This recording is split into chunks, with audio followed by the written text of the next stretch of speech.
పూర్వం బ్రహ్మ విష్ణువులు తమలో తాము నేను గొప్ప అంటే నేను గొప్ప అని వాదించుకునేవారు. ఈ వాదులాట కాస్త వివాదంగా కూడా మారింది. అది మరింత పెరిగి యుద్ధానికి దారితీసింది. ఈ యుద్ధానికి లోకాలన్నీ కూడా తల్లడిల్లిపోయాయి.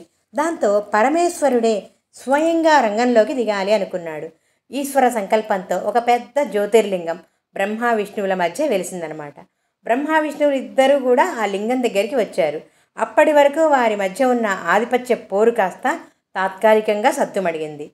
ఆ మహాలింగం మొదలు తుది తెలుసుకోవాలన్న ఆసక్తి వారిద్దరికీ కూడా కలిగింది.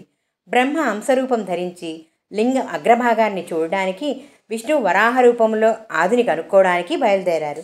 బ్రహ్మకు ఎంతకు చూసినా కూడా, ఎంతవరకు ప్రయత్నం చేసినా కూడా లింగం అగ్రభాగం కానీ మొదలు కానీ కనిపించలేదు.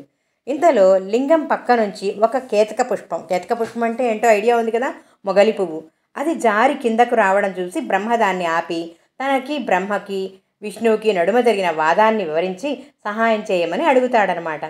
ఆవు కనపడితే అదే విధంగా చెప్పి ఆ లింగం అగ్రభాగాన్ని చూసినట్టుగా విష్ణువుతో చెప్పేటప్పుడు అది నిజమేనని సాక్ష్యం ఇవ్వమని ప్రాధేయపడతాడనమాట. సాక్షాత్తు సృష్టికర్తయే తనని బతిమిలాడేసరికి కాదనలేక సరేనంటారు ఇద్దరును.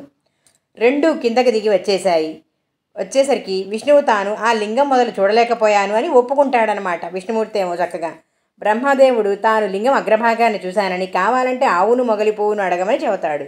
నిజమే అంది మొగలి పువ్వు. బ్రహ్మదేవుడి మాటను కాదనలేక ఆయన లింగం అగ్రభాగాన్ని చూశాడని ఆవు తలతో చెబుతుంది.